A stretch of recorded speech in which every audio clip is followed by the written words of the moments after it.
Palakkad medical കോളേജിൽ നിയമനങ്ങളിൽ പട്ടികജാതി വർഗ്ഗക്കാർക്ക് സംവരണം ഏർപ്പെടുത്താമെന്ന പട്ടികജാതി വകുപ്പ് മന്ത്രിയുടെ വാഗ്ദാനം വഞ്ചനയായിരുന്നുവെന്ന് DGDP സംസ്ഥാന പ്രസിഡന്റ് AN കരിങ്കരപ്പള്ളി. പട്ടികജാതി ഫണ്ട് മാത്രം ഉപയോഗിച്ച് നിർമ്മിച്ച പാലക്കാട് മെഡിക്കൽ കോളേജിൽ നിയമനങ്ങളിൽ ഉൾപ്പെടെ നടക്കുന്നത് രാഷ്ട്രീയ താൽപര്യമാണെന്നും AN കരിങ്കരപ്പള്ളി വാർത്താസമ്മേളനത്തിൽ ആരോപിച്ചു. ഉമ്മൻചാണ്ടി സർക്കാരിന്റെ കാലത്താണ് പട്ടികജാതി ഫണ്ട് ഉപയോഗിച്ച് പാലക്കാട് മെഡിക്കൽ കോളേജ് ആരംഭിച്ചത്. നിയമനങ്ങളിൽ പട്ടികജാതിക്കാർക്ക് 70% സംവരണം ഏർപ്പെടുത്തുമെന്നും ഉമ്മൻചാണ്ടി പ്രഖ്യാപിച്ചിരുന്നു. എന്നാൽ പിന്നീട് വന്ന ഇടത് സർക്കാർ നിയമനങ്ങളിൽ ഉൾപ്പെടെ അനധികൃതവും രാഷ്ട്രീയവുമായ നിലപാടാണ് സ്വീകരിക്കുന്നത്. നിയമനങ്ങളിലെ പട്ടികജാതി സംവരണം പാലിക്കാത്തതിനെ തുടർന്നാണ് DGDP അനിശ്ചിതകാല സമരം ആരംഭിച്ചത്. ജോലി സംവരണ പ്രശ്നം പരിഹരിക്കാമെന്ന മന്ത്രിയുടെ ഓഫീസ് അറിയിച്ചതിനെ തുടർന്നാണ് അനിശ്ചിതകാല സമരം അവസാനിപ്പിച്ചത്. മന്ത്രിയുടെ ഓഫീസ് നടത്തിയത് വഞ്ചനയാണെന്ന് തിരിച്ചറിഞ്ഞതിനെ തുടർന്നാണ് അനിശ്ചിതകാല സമരം ആരംഭിക്കുന്നത്. വീണ്ടും ഞങ്ങൾ സമരത്തേക്ക് ഇറങ്ങാൻ തീരുമാനിച്ചിരിക്കുകയാണ്. അതിന്റെ അടിസ്ഥാനത്തിൽ ബഹുമാനപ്പെട്ട മുഖ്യമന്ത്രിക്കും ബഹുമാനപ്പെട്ട പട്ടികജാതി വകുപ്പ് മന്ത്രിക്കും ജില്ലാ കളക്ടർക്കും മെഡിക്കൽ കോളേജ് ഡയറക്ടറും ഓരോ നിവേദനം സമർപ്പിച്ചുകൊണ്ട് ആ നിവേദനത്തിൻ്റെ അടിസ്ഥാനത്തിൽ അവർ എന്തു മറുപടി തരുന്നുവോ ആ മറുപടിക്ക് അനുസരിച്ചുകൊണ്ടുള്ള പോസിറ്റീവായാലും നെഗറ്റീവായാലും അതിനനുസരിച്ചുകൊണ്ടൊരു മുന്നേറ്റത്തിലേക്ക് ഞങ്ങൾ ഇറങ്ങാൻ തീരുമാനിച്ചിരിക്കുകയാണ്. മാത്രമല്ല, ദിവസം നിശ്ചയിച്ചിട്ടില്ലെങ്കിലും ഞങ്ങൾ ശക്തമായ ഒരു മനുഷ്യച്ചങ്ങല തീർക്കുകയും അതോടൊപ്പം തന്നെ ഇവിടുത്തെ പട്ടികജാതി വർഗ സമൂഹത്തെ ഈ കാര്യങ്ങൾ ബോധിപ്പിച്ചുകൊണ്ട് അവരെയും കൂടെ രംഗപ്രവേശനം നടത്തുന്ന ഒരു അവസരം ഉണ്ടാക്കിയെടുക്കുക എന്നുള്ള ഉദ്ദേശത്തിലാണ് ഞങ്ങൾ ഈ നിവേദനം സമർപ്പിക്കാൻ ഇന്ന് കളക്ടർക്കും ഡയറക്ടറും സമർപ്പിക്കുന്നത്. ഇതോടൊപ്പം തന്നെ ബഹുമാനപ്പെട്ട മുഖ്യമന്ത്രിക്കും ബഹുമാനപ്പെട്ട പട്ടികജാതി വികസന വകുപ്പ് മന്ത്രിക്കും ഇതിൻ്റെ പരാതി നിവേദനങ്ങൾ അയച്ചു കൊടുക്കുകയും ചെയ്യുന്നുണ്ട്. സമരം ആരംഭിക്കുന്നതിന് മുന്നോടിയായി മുഖ്യമന്ത്രി, പട്ടികജാതി വകുപ്പ് മന്ത്രി, ജില്ലാ കളക്ടർ, മെഡിക്കൽ കോളേജ് ഡയറക്ടർ എന്നിവർക്ക് നോട്ടീസ് നൽകിയെന്നും AN കരിങ്കരപ്പള്ളി പറഞ്ഞു. President Vinod Kumar A, secretary Sujatha Manikandan, V Sivan, Haridas K എന്നിവരും വാർത്താസമ്മേളനത്തിൽ പങ്കെടുത്തു. MT വാസുദേവൻ നായർക്ക് ആദരമർപ്പിച്ച ജന്മനാടായ കൂടല്ലൂർ. ഭരണാധികാരികൾക്ക് മുൻപിൽ തലകുനിക്കാത്ത സാഹിത്യകാരനായിരുന്നു MT എന്നും VT ബൽറാം. കൂടല്ലൂർ ഗ്രാമത്തെ ലോകത്തിന് പരിചയപ്പെടുത്തിയ MTയെ ജന്മനാടായ കൂടല്ലൂരിൽ കഴിഞ്ഞ ദിവസമാണ് അനുസ്മരിച്ചത്. MTയുടെ വേർപാട് കൂടല്ലൂർ ഗ്രാമത്തെയും നൊമ്പരപ്പെടുത്തുന്നതായിരുന്നു. മൗനജാഥയോടെയായിരുന്നു കൂടല്ലൂർക്കാർ അനുസ്മരണ ചടങ്ങിലേക്ക് എത്തിയത്. കൂടല്ലൂർ കൂട്ടക്കടവിലായിരുന്നു അനുസ്മരണ ചടങ്ങ്. MTയെ പരിചയപ്പെട്ടതു മുതലുള്ള സംഭവവികാസങ്ങൾ വിവരിച്ചുകൊണ്ടായിരുന്നു അനുസ്മരണ ചടങ്ങ് P മമ്മിക്കുട്ടി MLA ഉദ്ഘാടനം ചെയ്തത്. 1980 ശേഷമാണ് അദ്ദേഹത്തെ നേരിട്ട് കാണാൻ പറ്റി കഴിഞ്ഞതാണ്. MT വാസുദേവൻ നായരെ സംബന്ധിച്ചുള്ള ഒരറിവും പൊതുവായിട്ടുള്ള ഒരു കാഴ്ചപ്പാടും ധാരണയൊക്കെ ഉണ്ടായിരുന്നു. 1980 ശേഷമാണ് അദ്ദേഹത്തെ നേരിട്ട് കാണുവാൻ അദ്ദേഹത്തിൻ്റെ അനുജനായിരുന്നു നമ്മുടെ മകനാണ് MT രവീന്ദ്രൻ. നമ്മുടെ ബാങ്കിൻ്റെ, ഞാൻ ബാങ്കിൻ്റെ പ്രസിഡന്റായി വന്നപ്പോൾ രവിയേട്ടനായിരുന്നു അന്ന് സെക്രട്ടറി. അപ്പം അന്ന് ഈ നിക്ഷേപ സമാഹരണവും ഒക്കെ ബന്ധപ്പെട്ട കാര്യം നടക്കുമ്പോൾ ഈ നിക്ഷേപത്തിന് ആളുകളെ കാണുമ്പോൾ അക്കൂട്ടത്തിൽ ഇദ്ദേഹത്തെയും കാണാറുണ്ട്. കാരണം ഇന്നത്തെ മാതിരി ഒന്നല്ല. അന്ന് ഒരു 10,000 രൂപ കിട്ടണമെന്ന് പറഞ്ഞാൽ വലിയ ബുദ്ധിമുട്ടായിരുന്നു. അപ്പോൾ ഉണ്ണിയേട്ടനെ നമുക്ക് കാണാൻ ബന്ധപ്പെടാമെന്ന് ഉണ്ണിയേട്ടനാണ് വിവേകം പിടിക്കുന്നത്. അല്ല, അങ്ങനെ വാസുവേട്ടൻ മാത്രമല്ല, ഒരുപാട് ആളുകൾ ആ രൂപത്തിലൊക്കെ ബന്ധപ്പെട്ട കൂട്ടത്തിലാണ് അദ്ദേഹത്തുമായിട്ട് ബന്ധപ്പെടാനും കാണാനൊക്കെ ഉള്ള സൗകര്യം ഉണ്ടായിപ്പോയി. MTയുടെ രചനകളിലെല്ലാം കൂടല്ലൂരും ഈ നാട്ടുകാരും ഉണ്ടായിരുന്നുവെന്നും ഈ നാടിന്റെ എഴുത്തുകാരൻ കൂടിയായിരുന്നു MT എന്നും മുൻ MLA VT ബൽറാം അനുസ്മരിച്ചു. ഭരണാധികാരികളുടെ മുന്നിൽ ഒരിക്കലും തലകുനിക്കാത്ത സാഹിത്യകാരൻ കൂടിയായിരുന്നു MT എന്നും VT ബൽറാം ഓർമ്മപ്പെടുത്തി. എല്ലാ നിലയ്ക്കും ഈ നാടിന്റെ കഥാകാരനായിരുന്നു അദ്ദേഹം. എഴുതിയതൊക്കെ, അല്ലെങ്കിൽ അതിൽ മഹാഭൂരിപക്ഷവും, അല്ലെങ്കിൽ അവിടെയൊക്കെ ഈ നാടുണ്ടായിരുന്നു. ഇവിടുത്തെ മണ്ണുണ്ടായിരുന്നു, ഇവിടുത്തെ പുഴയുണ്ടായിരുന്നു, ഇവിടുത്തെ കുന്നുകളുണ്ടായിരുന്നു, ഇവിടുത്തെ പ്രകൃതി ഉണ്ടായിരുന്നു, ഇവിടുത്തെ സാധാരണ മനുഷ്യരുണ്ടായിരുന്നു, അവരുടെയൊക്കെ ജീവിതങ്ങളുണ്ടായിരുന്നു. MTയുടെ കഥാപാത്രങ്ങൾ നമുക്ക് പ്രിയപ്പെട്ടവരാവുന്നത് അവരുടെ നായക സങ്കല്പത്തിൻ്റെ പൂർണ്ണതയുടെ അടിസ്ഥാനത്തിലല്ല, അല്ലെങ്കിൽ അവരൊക്കെ അതിമാനുഷരായ കഥാപാത്രങ്ങളായതുകൊണ്ടല്ല.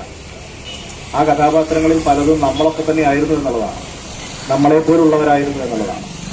നമ്മളുടെയൊക്കെ എല്ലാ ദൗർബല്യങ്ങളും ബലഹീനതകളും അസൂയകളും പൊങ്ങച്ചങ്ങളും നമ്മുടെയൊക്കെ മഹത്വാകാംക്ഷകളും നമ്മുടെയൊക്കെ വേദനകളും നമ്മുടെയൊക്കെ നിരാശകളും പലപ്പോഴും നമ്മളൊക്കെ ജീവിതത്തിൽ അനുഭവിക്കുന്ന നിസ്സഹായതകളും ഒക്കെ കഥാപാത്ര രൂപത്തിൽ മുന്നിൽ വരുന്നതുകൊണ്ടാണ് ആ കഥാപാത്രങ്ങളെ നമുക്ക് നെഞ്ചേറ്റാൻ സാധിക്കുന്നത്.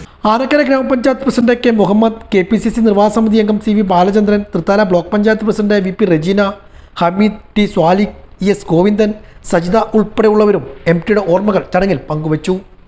ഏത് പ്രദേശത്ത് ചെന്ന് നമ്മൾ ഏത് രാജ്യക്കാരനാണെന്ന് മറ്റൊരു രാജ്യത്ത് ചെന്ന് സംസാരിക്കുമ്പോൾ ഞങ്ങളിങ്ങനെ ആനക്കര പഞ്ചായത്തിൽപ്പെട്ട ആളാണ് എന്ന് പറഞ്ഞാൽ തിരിച്ചു ചോദിച്ചിരുന്നത് MTയുടെ നാട്ടിലാണോ നിങ്ങളുടെ വീട്, അവിടെ അടുത്താണോ എന്നാണ് നമ്മളോട് ചോദിച്ചിരുന്നത്. ആ രീതിയിൽ ലോകോത്തര സാഹിത്യകാരനായി, ലോകമറിയപ്പെടുന്ന സാഹിത്യകാരനായി എല്ലാ രംഗത്തും മാറിയ മഹാവ്യക്തിത്വമായിരുന്നു MT.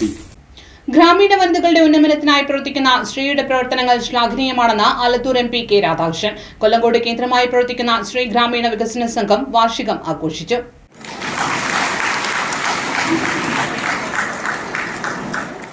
കൊല്ലങ്കോട് ശ്രീ ഗ്രാമീണ വികസന സംഘം 29ാം വാർഷികവും കുടുംബസംഗമവും ഗുണഭോക്താക്കളുടെ മക്കൾക്കായുള്ള സ്കോളർഷിപ്പ് വിതരണവും മുതിർന്ന പൌരന്മാരെ ആദരിക്കലും കൊല്ലങ്കോട് ശ്രീ സ്കൂളിൽ നടന്നു. ആലത്തൂർ MP കെ രാധാകൃഷ്ണൻ പരിപാടി ഉദ്ഘാടനം ചെയ്തു.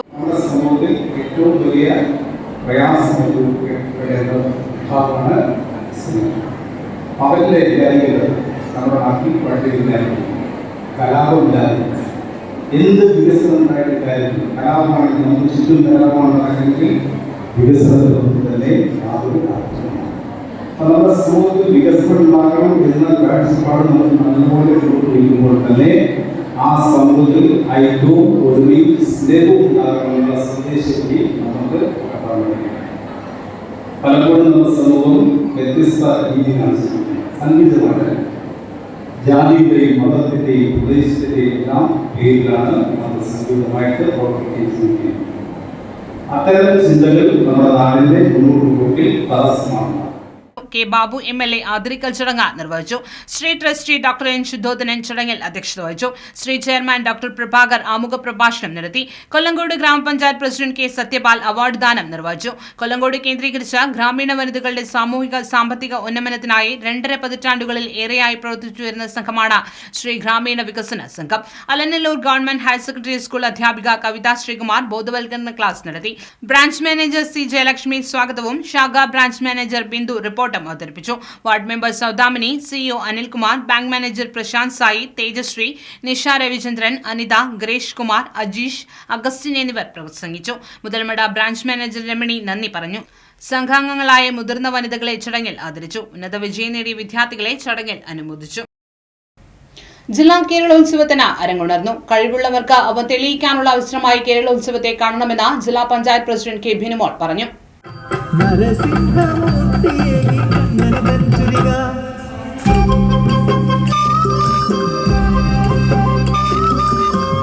ഞാൻ പിറന്ന മണ്ണേ, ഞാൻ വളർന്ന നാടേ, നാടു കണ്ട് കദളിക്കൂളത്തിൽ കണ്ണച്ചിരിച്ചിറങ്ങി. MTയുടെയും മൻമോഹൻ സിംഗിന്റെയും മരണം മൂലം ആർഭാടങ്ങൾ ഒഴിവാക്കിയാണ് ഇത്തവണ കേരളോത്സവം വേദി ഉണർന്നത്. സ്റ്റേജ് ഇതര മത്സരങ്ങൾ കഴിഞ്ഞ ദിവസം ആരംഭിച്ചെങ്കിലും സ്റ്റേജ് മത്സരങ്ങൾക്ക് ഇന്നാണ് തുടക്കം കുറിച്ചത്. മണ്ണാർക്കാട്ടെ വിവിധ വേദികളിലായാണ് മത്സരങ്ങൾ നടക്കുന്നത്. കുമരമ്പത്തൂർ കല്ലടി ഹയർ സെക്കൻഡറി സ്കൂളിലാണ് പ്രധാന വേദികൾ.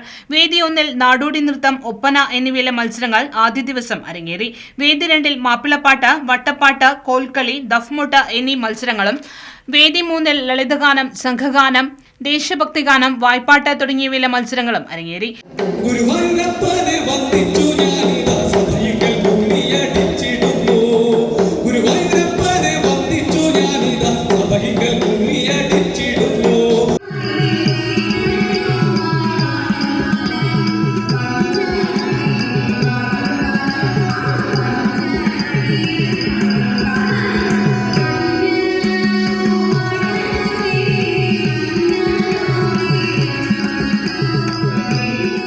വേദി 4-ൽ നാടോടിപ്പാട്ട്, വള്ളംകളിപ്പാട്ട് എന്നിവയിലെ മത്സരങ്ങളാണ് നടന്നത്.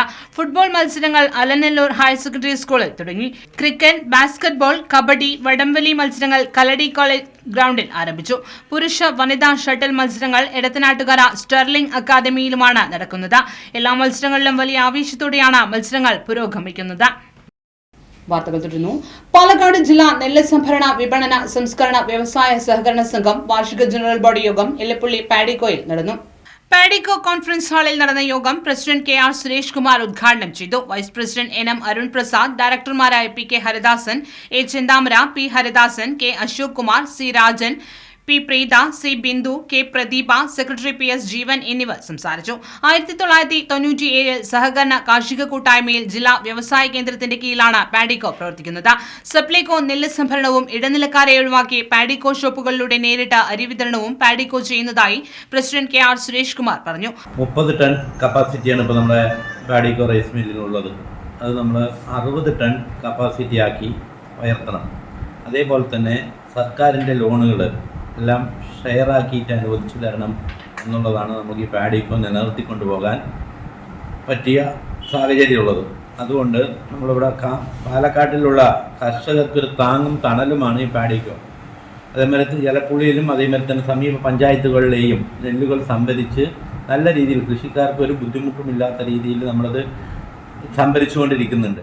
30 ടൺ റൈസ് മിൽ 60 ടൺ ആക്കി ഉയർത്തുന്നതിന് വേണ്ട പ്രവർത്തനങ്ങളാണ് ഭാവിയിൽ ഭരണസമിതി ലക്ഷ്യമാക്കുന്നത്.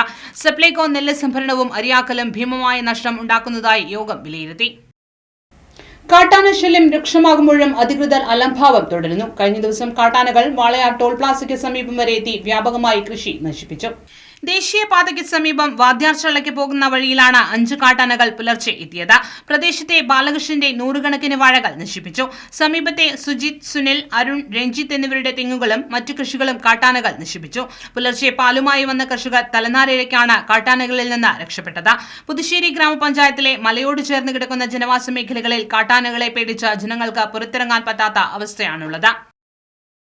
സ്വരലയ നൃത്ത സംഗീതോത്സവത്തിന്റെ 7ാം രാവ് ഹിന്ദുസ്ഥാനി സംഗീതരാവായി മാറി. പണ്ഡിറ്റ് ഉദയകുമാർ മാലിക്കാണ് ഹിന്ദുസ്ഥാനി സംഗീതം അവതരിപ്പിച്ചത്.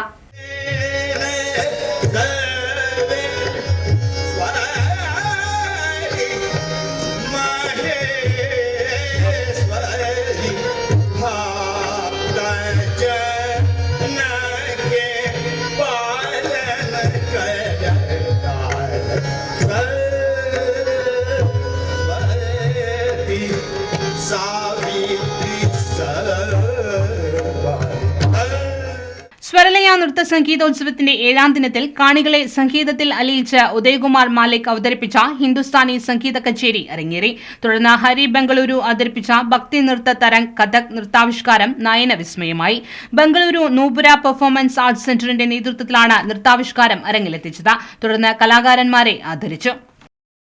പാലക്കാട് ചെമ്പൈ സംഗീത കോളേജിൽ നടന്നുവരുന്ന കുട്ടികളുടെ ദേശീയ സംഗീതോത്സവത്തിന്റെ 2ാം ദിവസം ഇരുവൈ പുരാണ എന്ന കന്നഡ നാടകം അരങ്ങേറി.